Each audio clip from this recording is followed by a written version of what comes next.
नमस्कार, ATN live के खास कार्यक्रम चुनावी चर्चा में आपका स्वागत है। और अभी हमारे साथ मौजूद है भाकपा माले के जुझारू उम्मीदवार अमरनाथ यादव जी। अमरनाथ यादव जी, सबसे पहले आपका स्वागत है हमारे यूट्यूब चैनल पर। चल रही है अमर्यादित भाषा का काफ़ी प्रयोग किया जा रहा है, इसे आप क्या मानते हैं? सबसे पहले कि हम अपन बात शुरू करे से पहले सिवान के जनता के क्षेत्र संख्या 18 लोकसभा में जितना लोग पड़ेला वो लोग के हम अपना पार्टी के तरफ से हार्दिक अभिनंदन करतनी। हमने के तो शुरू से कभी भी गैर संसदीय भाषा न इस्तेमाल करी ले ना ओकर हमने के पक्षधर बनी सन। जौन गैर संसदीय भाषा निकलता ओकर हमने के निंदा करतनी सन, ओकर हम घोर निंदा करतनी। तो जिस तरह से अभी देखा गया है कि जनेऊ मामला एक तूल पकड़ते जा रहा है और उसको लेकर के टूना जी पांडे कल प्रेस कॉन्फ्रेंस किए थे और उनका कहना था कि अजय सिंह के द्वारा इस तरह के विवादित बयान दिए गए हैं, तो ब्राह्मण समाज काफ़ी खफा है। आपके नज़रिए से क्या होना चाहिए? सबसे पहले कि चाहे टूना जी के बात हो, चाहे बाबू अजय सिंह के बात हो, ये एक समय रहे कि एक ही कॉलेज के सब लोग विद्यार्थी है, प्रोफेसर वो पार्टी में गाली गलौज कई, गैर संसदीय भाषा के इस्तेमाल कई। वो लोग खातिर आम बात बा, वो लोग खातिर त्यौहार बा। हमनी के जबान से तय ना निकली। अब MLC मनोज सिंह के बात लहल जा देखनी है, नेट पर चलत तरला कि माले लड़ते लड़ते लड़ा गई। अब लड़ैला ओकरा कहल जाला कि भैंस गाय बच्चा बिक दे, ओकरा कहल जाला कि लड़ा गई। अगर एकरा के हम पलट दी तो वहाँ का विधायक के भी चुनाव लड़ल बनी, IMP के चुनाव लड़ल बनी, तो वहाँ का ना जितनी 2 बार लड़नी तो वहाँ का लड़ा गई नहीं। जबकि राजनीति में कर कोई माने मतलब नहीं है। रउआ भी चुनाव लड़ता नहीं, हम चुनाव लड़ते। वहाँ का अपना मुँह से काल कहत रहनी कि अपर कास्ट के लोग ये से वोट देते रहे शहाबुद्दीन के, आकि माले वाला लोग अपर कास्ट के मारत रहे, वही से हमनी के शहाबुद्दीन के वोट देते रहनी सन। बकिए कोनो कारण ना रहे। अब मारपीट बंद हो गई बा, अब हमनी के शहाबुद्दीन के वोट ना देव सन। दोबारा वहाँ के बोलता नहीं कि शहाबुद्दीन हमार भाई लगत रहलन, उनकर औरत हमार भौजाई लागत रही, उनकरा के जितावे में अहम भूमिका हमार रहे। दोस्ती काहे बिखर गई कि नंदा मुड़ाई लोग गई रहे अजय सिंह से झगड़ा करे, उनका से लड़ाई करे, और वह झगड़ा में रियाजुद्दीन के गोली लग गई। हाला भैल कि अजय सिंह मरले बड़े, बात ही रहे ना। यह पार्टी के भीतर उनका कार्यकर्ता के उधर शंका पैदा हो गई कि रियाजुद्दीन के गोली पीछे से लाग रहे। शहाबुद्दीन जी महसूस करनी कि वो नईखे मरले, यह मार दिले दुर्भावना से। और वही शंका में ध्रुव जायसवाल के भाई के हत्या भई, वही में मनोज सिंह के भाई सेठ के हत्या भई। तब से खटर पटर चले लागल। आवते आवते पाप के घाड़ा फूट गई। लो शहाबुद्दीन से अलविदा हो गई, शहाबुद्दीन के छोड़ देहल। तो वो तो पाप कोई के छोड़ेला ना। जैसे शंकर भगवान भस्मासुर के आशीर्वाद देहले कि जेकरा मूड़ी पर हाथ धरब वह जड़ के बुता जाई, वह आशीर्वाद रहे। तो जे आशीर्वाद जकरा के दिले रहे ओकरा के जड़ के लोग बुतावल गई, वो लोग के निजी मैटर बा। हमनी के अपन दूसर बात कहतनी सन, सिवान के विकास खातिर, सिवान के हॉस्पिटल खातिर, सिवान के कॉलेज खातिर, स्कूल खातिर, आंगनबाड़ी खातिर, नहर के पानी खातिर, यह सब व्यवस्था हमनी के होखे के चाहिए। यह सरकार जनता के सरकार नहीं है, गरीब विरोधी सरकार बिया, किसान विरोधी सरकार बिया, लोकतंत्र विरोधी सरकार बिया, संविधान के गाला घोंटे वाली सरकार बिया। यह हमने के अपील करते निसन कि हमने कर और काम करे तो रुआ लो हमने के मदद करे। और पूरा सिवान के लोग इत्मीनान से, ठंडा दिमाग से हमरा के बुला के लोग कहता कि रुआ चिंता मत करी, हाथी घोड़ा घुमावे दी, वोट रुआ के देव सो, ये लोग के करनी हमने के याद बा। अब मान ली हो भाषण दिया था कि लालू जी के बेटा पहले अपना बाप से पूछस कि उनकर बेटा हमन कि ना होने कर का माने मतलब बा। संविधान का बचे हैं, श्याम बहादुर भाई कहते रहे अपना बाप के बचावस। यह बात तो श्याम बहादुर भाई से पूछल जा सकता केकरा महतारी बाप के जाँच बा, केकर यहाँ खून के टेस्ट भइल है। ये तो ये से गाड़ी गलौज और मारपीट की स्थिति पैदा कर जाता कि लोग आक्रोश में आके, क्रोध में आके बंट जाओ कहे कि लोग जौन इकट्ठा भइल बा अपराध के खिलाफ, जुल्म के खिलाफ, विकास के सवाल पर, शिक्षा के सवाल पर, आंगनबाड़ी के सवाल पर, चीनी मिल के सवाल पर, सूता मिल के सवाल पर, तो कैसे एकजुटता के ख़त्म कैला। ऐसे एनडीए के लोग गाड़ी देता गठबंधन के, आ गठबंधन के लोग देता गाड़ी उनकरा के, वह गाड़ी में हमनी के नहीं से पड़ल। हमनी के जनता के असली नेता हैं सो, हमनी के अपन बात अपील करतनी सो, अपना हिस्सा के वोट मांगतनी सो, अपन मजदूरी मांगतनी सो, आ वो लोग जौन भाषा बोलता गाड़ी गलौज ओकर हमनी के घोर निंदा करतनी। तो क्या लग रहा है इस बार, जैसे कि एनडीए के लोग बोल रहे हैं कि मोदी लहर चल रही है, वही महागठबंधन के लोगों का कहना है कि एमवाई समीकरण का मुझे समर्थन और इस बार जीत पक्की है, तो उसमें माले अपनी जगह कहाँ देख रही है? रउआ लोग पढ़ल लिखल आदमी बनी, अगर जरा 10 गो वोट बा ओकरा से पूछे कि और का स्थिति बा, वो कैंडिडेट के जवाब हुई कि पूरा सिवान के जनता हमरा के वोट देतिया, हम असली भाजपा के नेता हैं, साहू जी बोलतनी, ऐसे हम जीते। अब तो 30 के बाद में सब बात हुई, 23 के जब गिनती शुरू हुई, रिजल्ट जब आई, 12 के वोट पड़ी, तो पता चली कि जनता कहाँ भी आ, मोदी लहर कहाँ बा, लमटेन लहर कहाँ बा। और फिर वह पता लगा लीजिए कर लहर चलता, 20-20 हज़ार ज़्यादा रुपया दे के लोग गोड़ पर गिरता कि हमने के लाज रुआ लो बचाई, हई रुपया रुआ लो ले ली, 20 गो गाड़ी ले जाके वातावरण बनावल जाता कि सबसे ताकतवर हम बानी, सबसे हम बरियार बानी।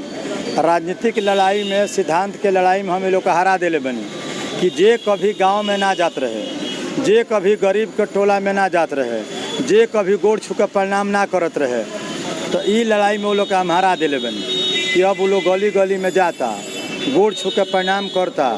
बकिए बैलेट पेपर के लड़ाई बा, हम पूरा विश्वास रखतनी बिना झूठ दाव पेच के कैले, सीधा सीधी कि सिवान के जनता बढ़िया से देखतिया कि जकरा के आशीर्वाद देहनी सो, बाल्टी से दूध पियौनी सो, जकरा से उम्मीद रहे कि हमनी के चीनी मिल चली, हमनी के सूता मिल चली, हमनी के सुरक्षा हुई, हमनी के गांव के भलाई हुई, हमनी के काम हुई, घुसखोरी रुक जाई, यही आशा से नेता के वोट दियाला, यही उम्मीद से जितावल जाला। लेकिन हमनी के अहिर के बखरा का मिलल, अहिर के लाश, मुसलमान के बखरा का मिलल, मुसलमान के लाश, कोरी के बखरा का मिलल, कोरी के लाश, दलित के बखरा का मिलल, दलित के लाश। तो ये सब लोग हमनी के लाश देहल, काम हमनी के कुछ ना कइल। पचरुखिया के जमीनों लोग बेचवा देहल, 46 एकड़ नीलाम हो गई।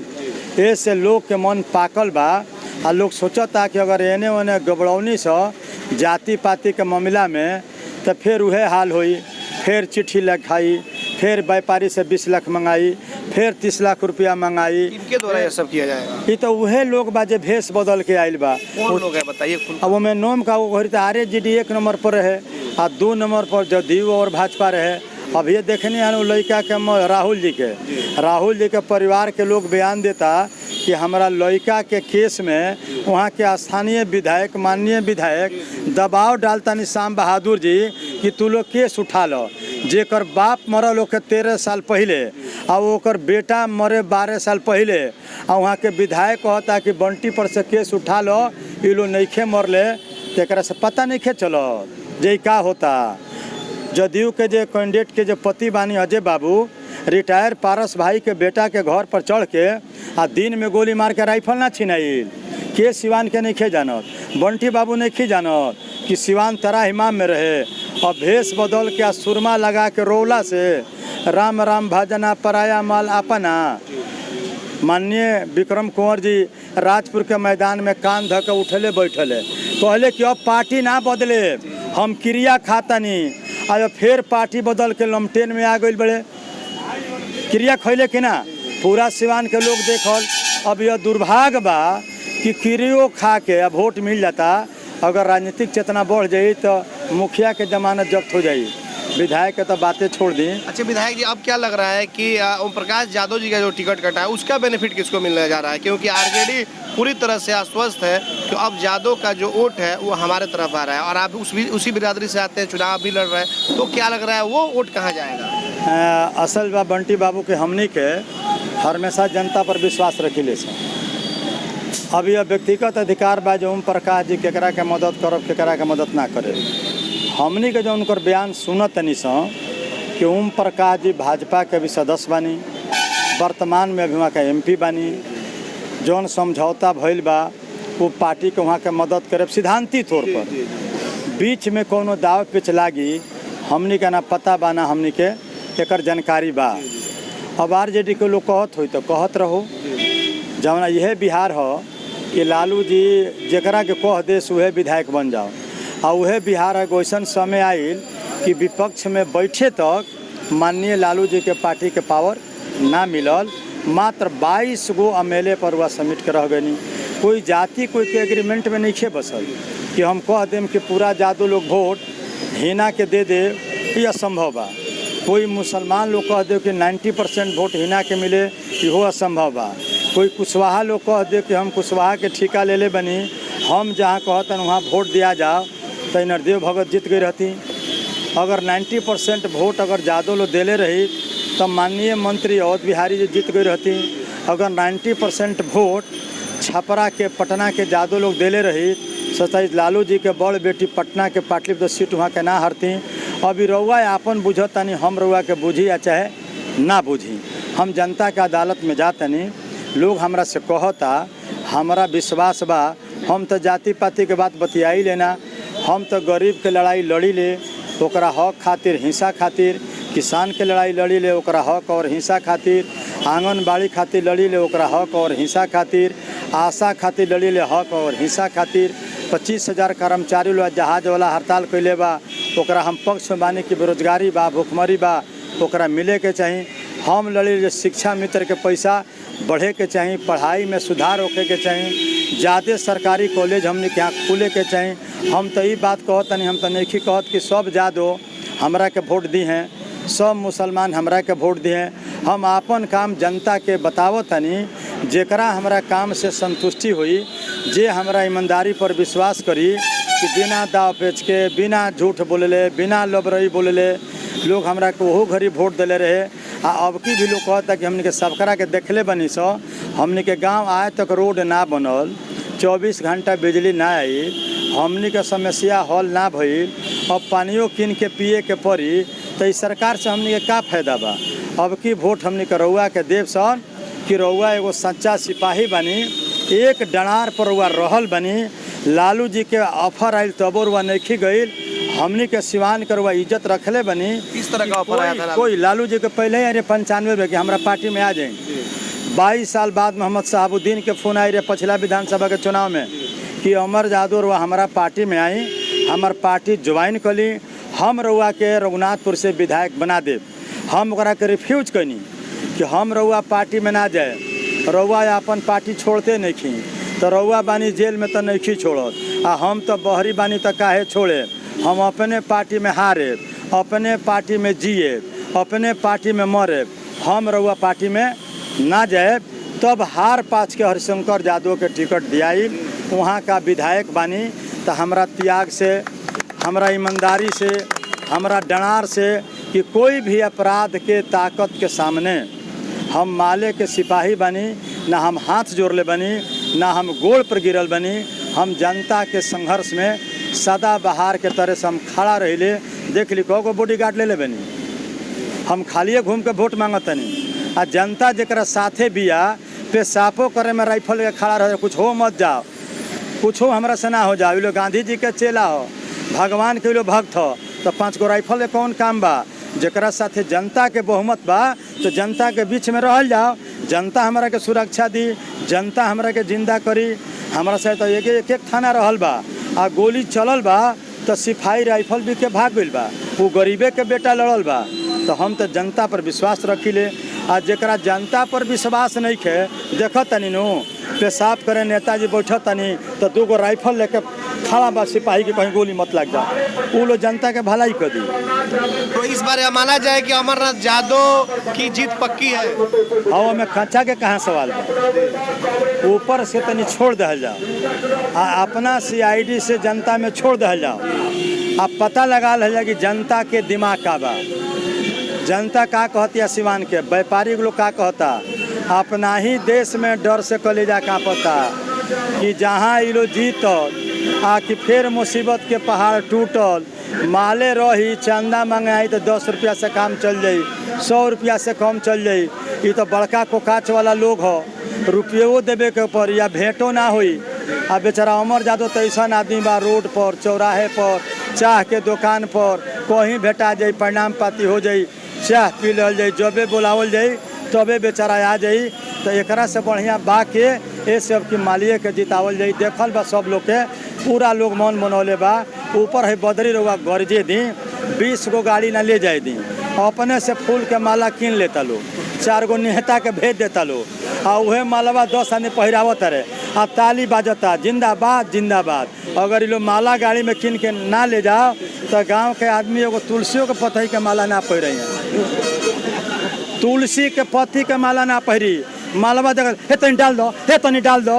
ये जौना गाँव में रहुआ जाए आ जनता सपोर्ट में भी आ तो सिवान से माला ले जाए के परी, तू अपना से माला मंगा ली।